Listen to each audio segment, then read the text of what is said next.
ایک عورت پیر صاحب کے پاس گئی اور کہا کہ پیر صاحب مجھے کوئی ایسا تعویذ دیں کہ میرا شوہر میری ہر بات مانے، جو ابھی میں کہوں وہ میرے تابع ہو جائے۔ پیر صاحب بھی دور اندیش انسان تھے۔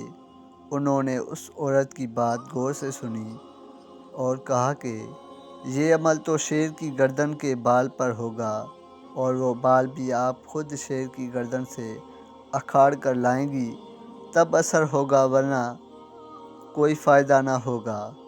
وہ عورت بہت پریشان ہو گئی اور مایوس ہو کر واپس آ گئی اور اپنی سہیلیوں کو بتایا کہ ایک سہیلی نے مشورہ دیا کہ کام تو مشکل ہے مگر ناممکن نہیں۔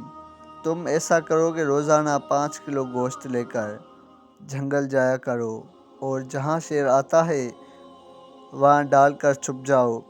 کچھ عرصہ بعد شیر کے سامنے جا کر ڈالو، وہ گوشت کا عادی ہو جائے گا۔ تم اس کے قریب جا کر گوشت ڈالنا شروع کر دینا، اس کی گردن پر پیار سے ہاتھ پھیرنا شروع کر دینا، اور جب شیر تم سے مانوس ہو جائے تو گردن سے بال اکھیڑ لینا۔ اس عورت کو بات پسند آئی۔ دوسرے دن ہی اس نے گوشت لیا اور جنگل گئی اور گوشت ڈال کر چھپ گئی۔ شیر آیا، گوشت کھایا اور چلا گیا۔ اس عورت نے 1 ماہ تک ایسا کیا۔ 1 ماہ بعد اس نے شیر کے سامنے جا کر گوشت ڈالنا شروع کر دیا تاکہ شیر کو پتہ چلے کہ اس کی خدمت کون کرتا ہے۔ کچھ عرصہ بعد شیر بھی عورت سے مانوس ہو گیا تھا۔ عورت نے شیر کی گردن پر آہستہ آہستہ پیار سے ہاتھ پھیرنا شروع کر دیا۔ ایک دن عورت نے موقع دیکھ کر شیر کی گردن سے بال اکھیڑا۔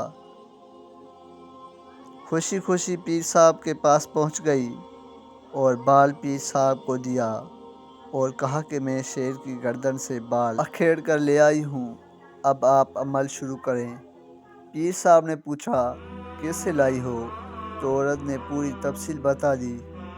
پیر صاحب مسکرائے اور کہا کہ کیا تمہارا شوہر اس جنگلی درندے سے بھی زیادہ خطرناک ہے، جو کہ خون خوار ہوتا ہے، جس کی تم نے چند دن خدمت کی اور وہ تم سے اتنا مانوس ہو گیا کہ تم نے اس کی گردن سے بال اکھیڑ لیا اور اس نے تمہیں کچھ بھی نہیں کہا؟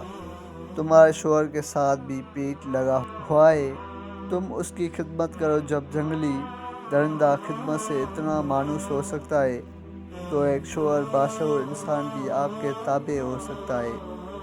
تو دوستو، ویڈیو پسند آئی ہو تو لائک اور شیئر سبسکرائب ضرور کر دینا۔ تھینکس۔